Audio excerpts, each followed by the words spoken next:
Hello viewers, welcome back to my YouTube channel. हम पढ़ रहे हैं treatise on Organon of medicine, जिसमें हम पढ़ रहे थे क्रोनिक मियाज्म।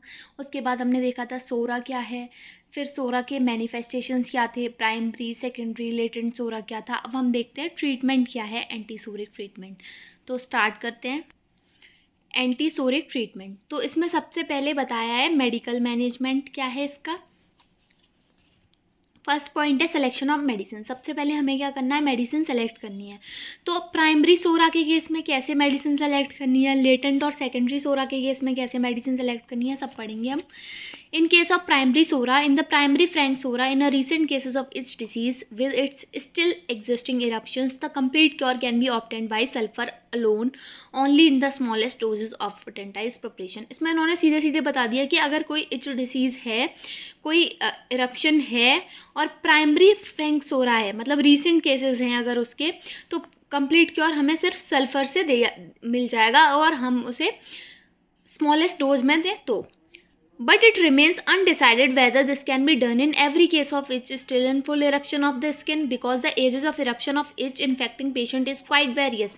लेकिन ये it remains undecided, लेकिन ये निश्चित नहीं है, क्योंकि हर एक केस ऑफ इच में ये काम करेगा या नहीं। फुल इरप्शन ऑफ इच मतलब इच तो है लेकिन पूरी तरह से इरप्शन बन गया है, तब क्या होगा, क्योंकि जो एजेस है इरप्शन ऑफ इच की, मतलब इरप्शन बना, फिर वो डेवलप किया, फिर वो ख़त्म होने की स्टेज पे है, तो बहुत सारी स्टेजेस हैं और उन स्टेजेस को जो पेशेंट को इन्फेक्ट कर रही हैं वो बहुत सारी हैं, तो बहुत सारी दवाइयाँ भी तो होनी चाहिए उनके लिए।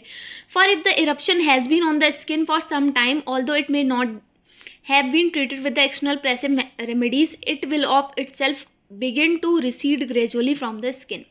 अब जो इरप्शन है स्किन पे, कुछ वक्त के लिए हम उसे एक्सटर्नल रेमेडीज से ट्रीट नहीं कर सकते, तो वो क्या करेगा, वो धीरे धीरे रिसीड करने लगेगा स्किन से ग्रेजुअली, धीरे धीरे।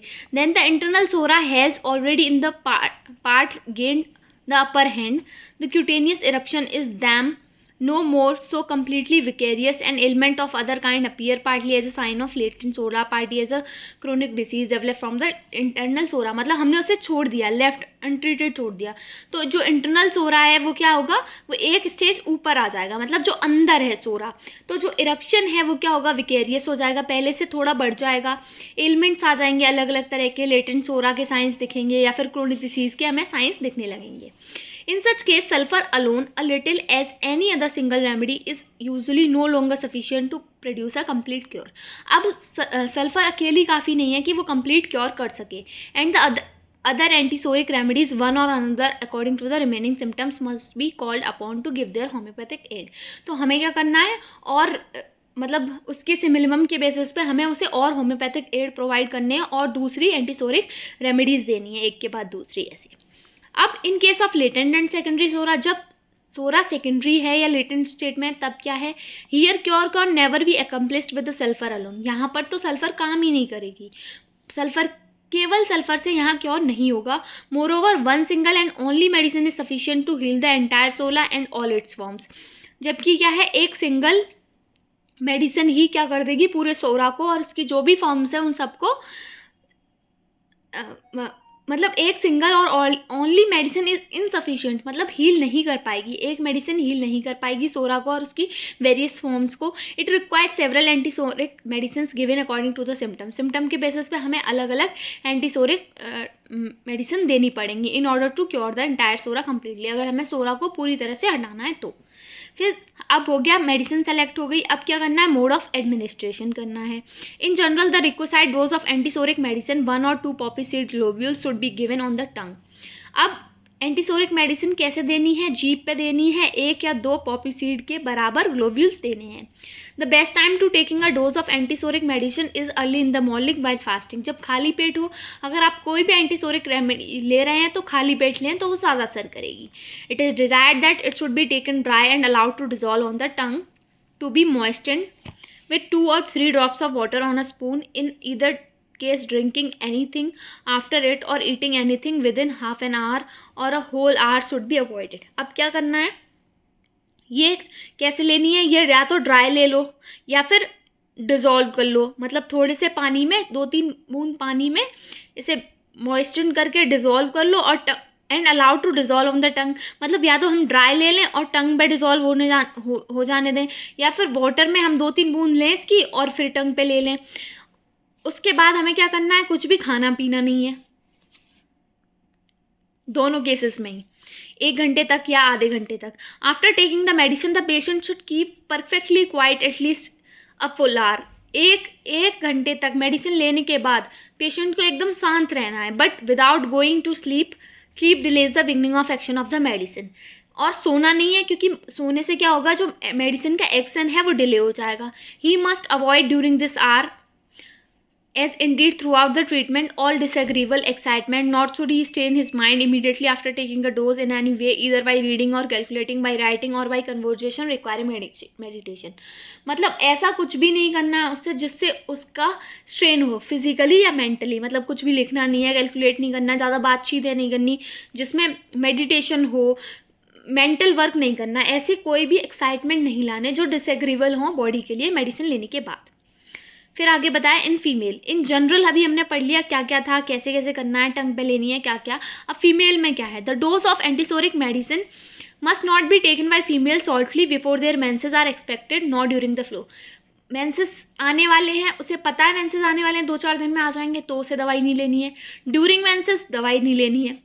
The dose can be given if necessary 4 days, that is about 96 hours after the menses। menses के 4 दिन बाद दवाई दी जाती है।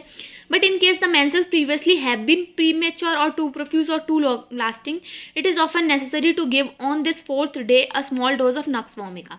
अगर menses ऐसे हैं, बहुत ज़्यादा प्रोफ्यूज हैं, प्रीमेच्योर हैं, बहुत लॉन्ग लास्टिक हैं, तो हम क्या करेंगे, 4th डे पे एक स्मॉल डोज दे देंगे नक्स वोमिका की, केवल एक पैलेट, स्मॉल पैलेट, सिर्फ एक गोली। Moisten with the high dynamization, high dynamization से मॉइस्ट हम उसे एक गोली देंगे, to be smelled and then on the 4th और 6th day following the antipsoric remedy.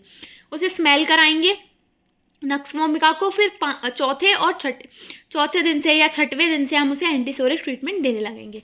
But if the female is very sensitive and nervous, she ought until she comes near her full restoration to smell such a pellet once about 72 hours after the beginning of her menses in spite of her continued antipsoric treatment. लेकिन अगर female बहुत ज़्यादा sensitive है या nervous है, she ought until she comes near her full restoration, तो वो अपने पूरे तरह से रिस्टोर नहीं होगी to smell a such pellet, ऐसे पैलेट को स्मेल करना वंस अबाउट 72 hours में after the beginning of her menses के बिगिन होने के 72 hours के बाद उस पैलेट को स्मेल करना इन spite of her continued antipsoric treatment. मतलब उसका एंटीसोरिक ट्रीटमेंट चल रहा है, लेकिन फीमेल क्या है, बहुत ज़्यादा सेंसिटिव है, नर्वस है, और वो अपने पूरी तरह से रिस्टोर नहीं हो पा रही है। ड्यूरिंग प्रेगनेंसी में क्या है, pregnancy in all its stages offer so little obstruction to the antipsoric treatment that this treatment is often most necessary and useful in that condition. Pregnancy की जितनी भी स्टेजेस हैं वो थोड़ा थोड़ा ऑब्स्ट्रक्शन लाती हैं एंटीसोरिक ट्रीटमेंट में। ये ट्रीटमेंट नेसेसरी है और यूजफुल भी है इस कंडीशन में।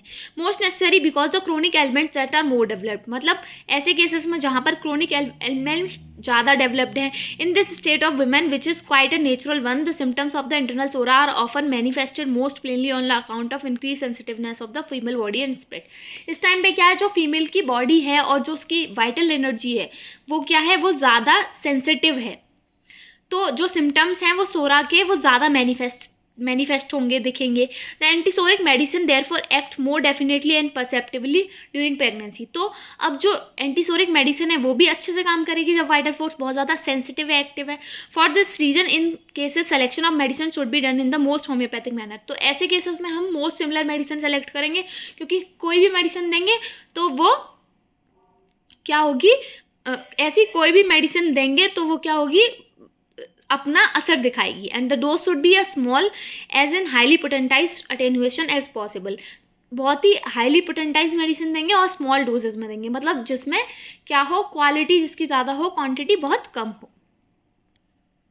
Suckling never receive medicine. The mother or wet nurse receives the medicine instead and through their milk it act on the child very quickly, mildly and beneficiously। मतलब जब mother breast feeding करा रही है तो उसे medicine नहीं देनी चाहिए। वैसे क्यों नहीं देनी चाहिए, क्योंकि जो मदर है या फिर जो वेट नर्स है जो मेडिसिन रिसीव कर रही है एंड थ्रू देयर मिल्क, और उसके मिल्क के थ्रू वो मेडिसिन किस पे एक्ट करेगी, बच्चे पे करेगी। अब है जनरल मैनेजमेंट। जनरल मैनेजमेंट में क्या बताया, फर्स्ट हमारा क्या था, मेडिसिनल मैनेजमेंट। अब जनरल मैनेजमेंट करेंगे। क्या है, everything that would hinder the cure must be remove, जो भी चीज़ क्योर में अड़चन ला रही है उसे हटा दिया जाए। But since we have to treat lingering sometimes very tedious disease which can not be quickly removed, and since we often have cases of patient in middle life and also in old age in various relations of life which can seldom be totally changed either in case of rich people or in case of person of small means or even with poor, therefore limitations and modification of the strict mode of life as regularly prescribed by homeopathy must be allowed in order to make possible the cure of tedious disease with individuals so different। मतलब अब क्या है, everything that, ये तो हमने देख लिया कि जो भी चीज़ हिंड्रेंस ला रही है उसे हटा दो। But since we have to treat lingering sometimes very tedious disease, कभी कभार होता है हमें ऐसी बहुत सारी बीमारियां हैं जो बहुत ज़्यादा अफेक्ट कर रही हैं, हमें उन्हें ट्रीट करना है, which can not be quickly remove, जो आसानी से हटती नहीं है। And since we often have cases of patient in middle life, अब हमारे पास केसेस कैसे भी आ सकते हैं, मिडिल लाइफ में आ सकते हैं, ओल्ड एज में आ सकते हैं, इन वेरियस रिलेशंस ऑफ लाइफ के अलग अलग उस पर आ सकते हैं, आस्पेक्ट पे, अलग अलग टाइम पे, which can seldom be totally changed either in case of rich people और in the case of person of small means. अब ऐसे केसेस में क्या होगा कि अलग अलग चीज़ें हो जाएंगी, मतलब रिच पीपल के केस में अलग चीज़ें रहेंगी, और जो पर्सन पुअर है या फिर जिसके पास जिसके पास लिमिटेड सोर्सेज हैं लाइफ के, उस केसेस में as regularly prescribed by homeopathy must be allowed in order to, तो हम ऐसी मेडिसिन प्रिस्क्राइब करेंगे कि क्योर पॉसिबल हो जाए ऐसी डिसीजेस का।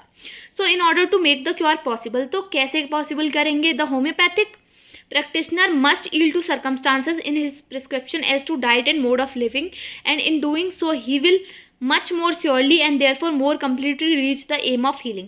अब जो रिच पर्सनस हैं उनकी डाइट अलग है, पुअर पर्सन है उनकी डाइट अलग है, तो जब हम होम्योपैथिक प्रिस्क्रिप्शन कर रहे हैं तो हमें ये बताना होगा उन्हें कि उनको कैसी डाइट रखनी है, कैसा मोड ऑफ लिविंग रखना है, ताकि वो जल्दी से हील हो जाएं, जो भी उनकी ऑब्स्टिनेट इंस्टेंस है, या हीलिंग दैम बाई ऑब्स्टिनेस इंसिस्टेंट और स्ट्रिक्ट रूल, मतलब उनको हमें स्ट्रिक्ट नियम बताने पड़ेंगे कि अरे नहीं, अगर आप ऐसा करोगे या आप ऐसा नहीं करोगे तो इससे बीमारी बढ़ जाएगी, फिर आप हमारे पास मत आना, हमें बहुत स्ट्रिक्ट होना पड़ेगा। In many cases can't be obviated, जो ज़्यादातर केसेस में लोग नहीं मानते तो उसके लिए हमें स्ट्रिक्ट रूल्स रखने पड़ेंगे। क्या क्या है वो, जैसे डाइटरी मैनेजमेंट हो गया, जैसे फूड हो गया। फूड में क्या है, all classes of man who wish to be cured a lingering disease can suffer some limitation if the chronic disease does not consist of an element of abdomen. जितने भी लोग हैं जिनको भी अपनी लिंगरिंग डिसीज को क्योर करना है उनको कुछ लिमिटेशंस से सफ़र करना पड़ेगा। अगर क्रोनिक डिसीज एब्डोमेन की नहीं है तो with the lower classes there need to be no very strict limitation. जो लोअर क्लासेस के लोग हैं, जो पुअर लोग हैं, उनके लिए स्ट्रिक्ट लिमिटेशंस नहीं है। Specially if the patient is able to remain at work in his trade, मतलब जब पेशेंट ज़्यादातर अपने वर्क में ही रहता है, thus giving motion to the body, मतलब बॉडी को मोशन प्रोवाइड कर रहा है वो। The poor man can recover health even with the diet of salt and bread. जो गरीब आदमी है वो तो नमक की रोटी खा के भी नमक की डाइट भी लेके अपनी हेल्थ को रिकवर कर सकता है।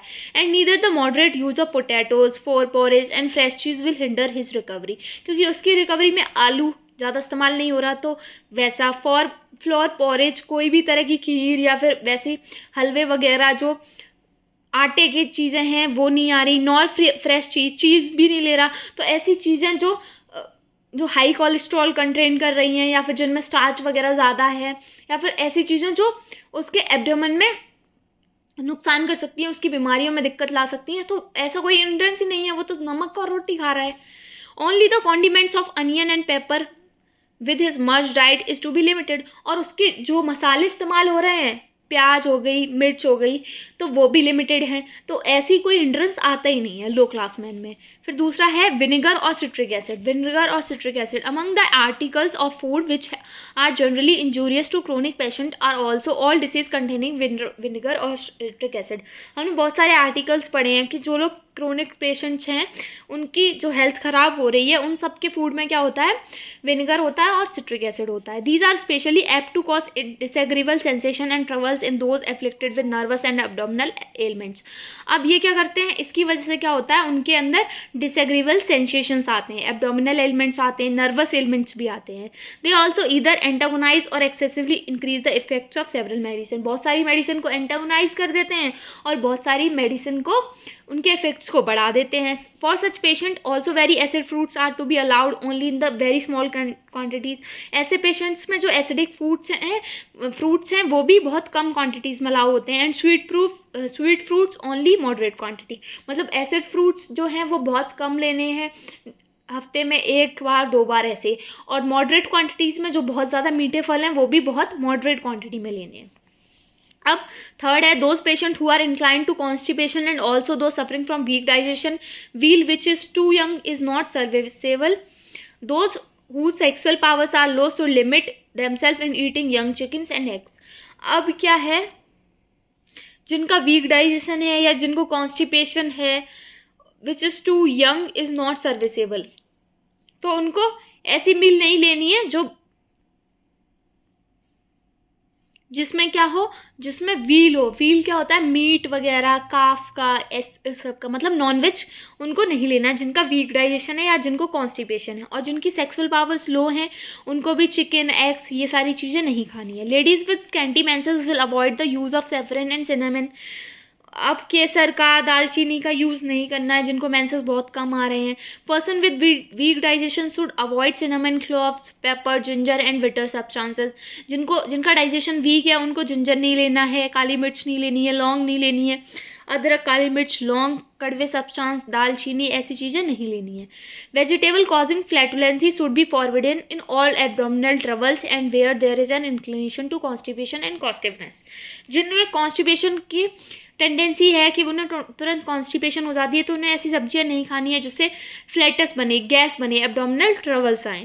Beef and good wheat bread or rye bread together with cow's milk and a moderate use of fresh butter seems to be the most natural and harmless food for men and also for chronic patient। जो chronic patients हैं या फिर जो man हैं उनके लिए क्या अच्छा है, बीफ लें वो, या फिर गेहूं की रोटी लें, गुड व्हीट ब्रेड अच्छी सी, या फिर राई ब्रेड और गाय के दूध के साथ या फिर फ्रेश बटर के साथ अगर वो लें तो ये बहुत नेचुरल है और हार्मलेस रहेगा। Next to beef in wholesomeness are mutton, grown chicken and young pigeons. The flesh and fat of geese and ducks are even less to be permitted to chronic patient than pork. Pork से ज़्यादा क्या मना करते हैं, ducks ना लें, गीज ना लें, ये सारे मीट यूज़ ना करें। उसके बाद बताया pickles and smoked meat should be rarely use and only use in, जो अचार वगैरह है या जो स्मोक्ड मीट है उसे कम लेना है। Sprinkle chopped raw herbs on soup, eating old rancid cheese must be avoided. Soup पे रॉ हर्ब्स स्प्रिंकल कर लेते हैं जो चॉप करके, वो नहीं लेनी है, और रेंसिड चीज़ नहीं लेनी है। In using the better quality of fish, their preparation should be especially looked to. They had best be prepared by boiling and use sparingly with sauces, not much spice, but no fish dried in the air or smoked salt fish only rarely and sparingly। मतलब अगर मछली भी use कर रहे हैं, मछली भी खा रहे हैं तो देख के बननी चाहिए। मतलब बहुत ज़्यादा सॉसेस यूज़ ना हो, ज़्यादा स्पाइसेस मतलब थोड़े बहुत सॉसेस के साथ ले सकते हैं, ज़्यादा स्पाइसेस यूज़ ना हो, ड्राइड ना हो, एयर स्मोक्ड ना हो, सॉल्टी फिश नहीं लेनी, ये सब। Moderate in all things even harmless ones is the chief duty of chronic patient. मतलब हर एक चीज़ को मॉडरेट में लेना है, और जो जिनमें बहुत ज़्यादा नुकसान वाली है ना उनको भी मॉडरेट में लेना है, उनको भी मॉडरेट अमाउंट में लेना है। ये क्या है, क्रोनिक पेशेंट की चीफ ड्यूटी है, उसका मुख्य वो है कर्तव्य। ड्रिंक्स में क्या, कॉफ़ी नुकसान करती है. Coffee has in great part the injurious effect on the health of the body and the soul, but it has become so much of a habit and necessary to the greater part of so-called enlightened nation that it will be difficult to extirpate at prejudices and superstition unless the homeopathic physician in cure of chronic disease insist on general absolute interdict. मतलब coffee क्या है, वैसे तो बहुत injurious है हमारी body के लिए, हमारी सोल के लिए, लेकिन अब क्या है, ये एक नेशन में एक वो बन गया है कि अरे कॉफ़ी की हैबिट हो गई है, उसकी आदत हो गई है, ज़रूरत हो गई है, वह काम कर रहे हैं तो भैया कॉफ़ी तो पीनी पड़ेगी. तो ये एक अंधविश्वास हो गया है उनके अंदर. तो जब तक होम्योपैथिक फिजिशियन उसे स्ट्रिक्टली मना नहीं करेगा तब तक वो कॉफ़ी यूज़ करेगा patient. Only young people up to 12th year or at most up to 30th can be suddenly deprived of it without any particular disadvantage. But with person over 30 and 40 years, if they have used coffee from their childhood, it is better to propose to discontinue it gradually and even day to somewhat less. अब छोटे बच्चे हैं तो उन्हें एकदम से बंद करा सकते हैं हम कॉफ़ी, लेकिन जो 30 साल से 40 साल से कॉफ़ी पी रहे हैं तो वो धीरे धीरे छोड़ें. Rye or wheat roasted like coffee in a drum and then boiled and prepared like coffee has both in smell and taste much resemblance of coffee, and rich and poor are using this substitute willingly in several countries. राई को या wheat को coffee की तरह roast करो in a drum and then boiled, और उसे boiled करो, एंड प्रिपेयर लाइक कॉफ़ी, और कॉफ़ी की तरह प्रिपेयर करो. तो इसका टेस्ट और स्मेल दोनों चीज़ कॉफ़ी की जैसी होती है, तो इसे गरीब अमीर कोई भी यूज़ कर सकता है, सब्स्टिट्यूट कर सकता है, कॉफ़ी की जगह ये ले सकता है. Tea, the Chinese tea which so flattering allures the nerves and so secretly inevitably infest and weakens the patient can be replaced by some harmless warm drink. अब चाय भी एक ऐसी ड्रिंक है जो क्या करती है, जो पेशेंट्स को नुकसान करती है. So flattering allures the nerves को एल्यूर करती है. So secretly inevitably infest and weakens the patient को वीकेन करती है. तो उसे कोई हार्मलेस वार्म ड्रिंक हम उसकी जगह ले लें और चाय को पीना बंद कर दें. Wine, with respect to the limitation in the wine, practitioner can be far more lenient since the chronic patient it will be hardly ever necessary to altogether forbid a patient who from their youth up to being accustomed to plentiful use of pure wine can't give it up at once entirely, and this the less the older they are. To do so would produce a sudden sinking of their strength and obstruction to their cure and might even endanger their life. अब जब जो लोग wine ले रहे हैं तो उनको भी वाइन की लिमिटेशन सेट करनी चाहिए. जो क्रोनिक पेशेंट्स हैं, जो बहुत टाइम से वाइन ले रहे हैं, जो यूथ है, तो वो एकदम से बंद करेंगे तो उससे भी उनकी लाइफ को खतरा हो सकता है. तो उन्हें धीरे धीरे करना है. But they will be satisfied to drink it during the first week mixed with equal parts of water and later. तो अब उनको क्या करना है कि शुरुआती में जब वो बंद करना चाहते हैं उसे, तो वो जितना वाटर ले रहे हैं उतना ही वाइन लें और उसे मिक्स करके पिएं. फिर वाइन मिक्सड विद 2, फिर दुगना पानी लें, फिर तिगुना पानी लें, फिर 4 गुना पानी लें, 5 गुना पानी लें, 6 गुना पानी लें, और थोड़ा हल्का सा शुगर यूज़ करें. तो ऐसे धीरे धीरे करके वो छोड़ सकते हैं. The latter mixtures may be allowed in all chronic patient as their usual beverage. Chronic patients में जो बाद वाले मिक्सचर्स हैं, मतलब 6-7 टाइम पानी ले रहे हैं और उसके 1/6 वाइन मिला रहे हैं, तो ये अलाउ है. विस्की और brandy, most absolutely necessary in the cure of chronic disease. Cure of chronic disease में बहुत ज़रूरी है whisky brandy. Is the giving up of whisky और ब्रांडी, उसको मतलब उसको छोड़ना बहुत ज़रूरी है. This will require however as much consideration in diminishing the quantity use. वही है, क्वांटिटी कम करते जाओ as firmness in executing it, where the strength appreciably diminishes at giving it up totality. A small portion of good pure wine must be used instead of it. Whisky और brandy की जगह हम थोड़ा सा portion ले सकते हैं wine का, for a little while, but later wine must be used instead of a little while. मतलब फिर वही उसको सेवरल पार्ट्स को मिक्स करके वानी के साथ हम ले सकते हैं धीरे धीरे करके छोड़ने के लिए. Beer, the physician can't allow the patient to drink beer. और बियर तो बिल्कुल ही मना है. मोड ऑफ लिविंग में देखें तो डेली वर्क, तो डेली लेबरर है, इफ हिज स्ट्रेंथ अलाउज, अगर उनके अंदर इतनी शक्ति है, शुड कंटिन्यू हिज लेबर, तो वो अपना काम करें. The artisan his handwork, the farmer so far as he is able he is field work, the mother of the family her domestic occupation according to her strength. मतलब जितनी patient के अंदर strength है उतना वो लेबर कर सकता है, चाहे वो फिर कोई भी हो, हैंड वर्कर हो, आर्टिशियन हो, फार्मर हो, लेबर हो, मदर ऑफ द फैमिली हो, या फिर हाउस वाइफ हो. Only levers that would interfere with the health of healthy person should be interrupted. जो जिससे हेल्दी पर्सन की हेल्थ में दिक्कत आ रही है उस लेवर को बंद करा देना चाहिए. This must be left to the intelligence of the rational physician. The class of men who are usually occupied not with bodily labor but with fine work in their rooms, usually with sedentary work, should be directed during their cure to walk more in the open air without on the account setting their work altogether aside. अब ऐसे लोग हैं, इस upper class के लोग हैं जो कि फिजिकल लेबर नहीं कर रहे हैं, बॉडीली लेबर नहीं कर रहे हैं, उनका सिर्फ मेंटल काम है, सेडेंट्री लाइफ है, एक जगह पे बैठ के ही काम कर रहे हैं. तो उनको ये एडवाइस करना चाहिए कि वो ओपन एयर में वॉक करें, अपने काम को साइड रख के वो अपने हेल्थ को प्रायोरिटी दें और वॉक करें, खुली हवा लें और कम एक जगह पे बैठे कम. थर्ड है person belonging to the higher classes should be urged to take walks more than is their custom. The physician may allow this class the innocent amusement in the country that are reconcilable with the strict diet. Also social meetings with acquaintances where conversion is chief amusement. अब जो person higher class से belong करते हैं ऐसे patient को क्या करना है, फिजिशियन को अलाउ करना है कि वो अपनी जितना भी वो वॉक करते हैं उससे ज़्यादा वॉक करें और लोगों से बात करें, सोशल गैदरिंग करें, मीटिंग्स करें, ताकि उनका थोड़ा मनोरंजन हो सके, अम्यूज़मेंट हो सके. ऐसी एक्टिविटीज़ करें जिससे वो अम्यूज़ हों. ठीक है. He will not keep them from enjoying harmless music और from listening to lecture which are not too fatiguing. He will not keep them enjoying, मतलब जो हार्मलेस म्यूज़िक है वो सुन सकते हैं, वो लेक्चर्स ले सकते हैं जिनसे ज़्यादा थकावट नहीं हो रही.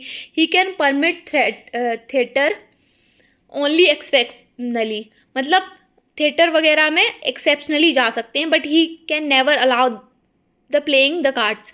लेकिन कार्ड्स प्ले करते हैं ना जो, तो उसको बिल्कुल बंद कराना होगा. The physician will moderate to frequent riding and driving. Riding और ड्राइविंग कर सकते हैं मॉडरेट उसमें. And should know how to vanish intercourse which should prove to be morally and physically injurious. मतलब जो इंटरकोर्स है उसे कैसे ख़त्म करना है जो कि फिजिकली और मोरली इंजूरियस है. So this is also physically injurious. The flirtations and empty excitations of sensuality between the sexes, the reading of indelicate novels and points of a like character as well as superstition and enthusiastic books are to be altogether interdicted. अब कोई भी ऐसी books हैं जो जिनमें थोड़ा sensuality वाली जो बुक्स हैं, जो सुपरस्टिशन वाली बुक्स हैं, ऐसी बुक्स को इंटरडिक्ट करना है, उन्हें नहीं पढ़ना है. फिफ्थ पॉइंट है scholars ought also to be induced to moderate, exercise in open air and in wet weather, to do some light mechanical work indoors. मतलब अब जो स्कॉलर्स हैं जो पढ़ रहे हैं उनको क्या करना है, उनको मॉडरेट एक्सरसाइज करनी है ओपन एयर में और कुछ लाइट में, मतलब मैकेनिकल जो भी लाइट मैकेनिकल वर्क करने हैं indoors. But during the medical treatment, मतलब इंडोर ही वो कुछ काम कर लें लेकिन मैकेनिकल करना ही करना है. But during the medical treatment, लेकिन मेडिकल ट्रीटमेंट के दौरान mental occupation should be limited to work from memory since straining the head by reading is hardly ever to be allowed. मतलब पर जो मेंटल वर्क है वो कम करना है मेडिकल ट्रीटमेंट के दौरान, क्योंकि उससे क्या होगा, हेड स्ट्रेन होगा जो कि अलाउ नहीं है. और at least only with great limitation and strict definition as to the quantity and quality of what is read. मतलब बहुत ही क्वालिटेटिव और क्वांटिटेटिव वर्क करना है, उसे लिमिटेड क्वांटिटी में और क्वालिटी में उसे वर्क करना है जिससे उस पर ज़्यादा असर ना पड़े. Treating any of the more severe chronic disease in mental disease can never be allowed. और मेंटल डिसीज में तो बिल्कुल अलाउ नहीं है. फिजिकल डिसीज है तो हम अलाउ करते हैं, वो भी थोड़ा. Clothing, if the patient has been accustomed for a long time to woolen underclothing, the homeopathic physician can't suddenly make a change, but as the disease diminishes, the woolen undergarments may in warm weather be first changed to cotton and then in warm weather. मतलब अगर अब ऐसा patient है जो गर्म ही कपड़े पहन रहा है, हमेशा से गर्म पहनना है, तो होम्योपैथिक फिजिशियन को क्या करना है, एकदम से कोई चेंज नहीं बनाना है. पहले डिसीज़ कम होगी तो हम उससे कहेंगे कि वार्म वेदर में वो क्या करे, वार्म वेदर में वो वुलन ना पहने, वो कॉटन पहने. Then in warm weather the patient can pass to linen, फिर उससे हम लिनन पे लाएंगे. Fontanelles can be stopped in the chronic disease of any moments only when the internal cure has already made progress, especially with patient of advanced age. Cleanliness का ध्यान रखना है, cleanliness maintain होनी चाहिए. Tobacco, smoking, snuff कुछ भी नहीं करना है. Smoking in some cases of chronic disease to an uninterrupted use of it, and if he does not expectorate, but smoking should always be limited. मतलब क्रोनिक डिसीज़ में जो स्मोकिंग है वो परमिटेड हो भी जाती है. क्यों? क्योंकि हम उसे स्मोक करते हैं और फिर उसे एक्सपेक्टोरेट कर देते हैं. Smoking in some cases of chronic disease में भी परमिट हो जाती है when the patient has been accustomed to an interrupted use of it and if he does not expectorate. अगर वो एक्सपेक्टोरेशन नहीं कर रहा तो. But smoking should always be limited and more so if the mental activity, sleep, digestion और the evacuations are defective. पर अगर कोई भी इवैक्यूएशन हो रहा है, जब एक्सपेक्टोरेशन नहीं है तो फिर हम परमिट कर सकते हैं, कम करें. पर अगर एक्सपेक्टोरेशंस हैं, इवैक्यूएशंस हैं, डाइजेशन में दिक्कत है, स्लीप में, मेंटल एक्टिविटी में, तो हम उसकी स्मोकिंग लिमिटेड कर देते हैं.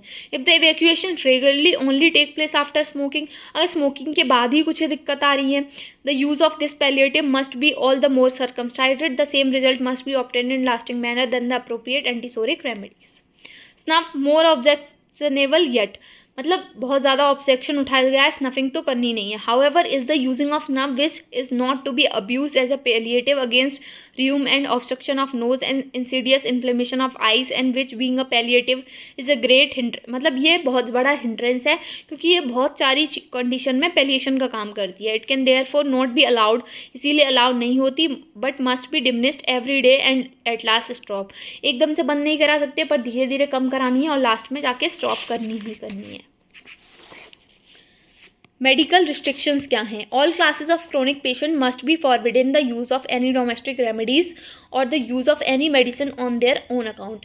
अब जितनी भी क्लासेस हैं क्रोनिक पेशेंट की, उनको क्या करना है, जो भी डोमेस्टिक रेमेडीज़, जो भी घरेलू नुस्खे वो कर रहे हैं, उन्हें रोक देना है और किसी भी प्रकार की कोई भी दवाई नहीं लेनी. With the higher classes, perfumery, scented water, tooth powders and other medicine of teeth must also be forbidden. अब जो हायर क्लासेस के जो अमीर लोग हैं तो उनकी परफ्यूम बंद करा दो, सेंटेड वाटर नहीं पीना है उन्हें, टूथ पाउडर यूज़ नहीं करने हैं और किसी भी तरह की ऐसी मेडिसिन्स यूज़ नहीं करनी है. दांत वाँत में कुल्ले वुल्ले नहीं करने हैं, किसी के माउथ फ्रेशनर्स वगैरह ज़्यादा नहीं यूज़ करने हैं.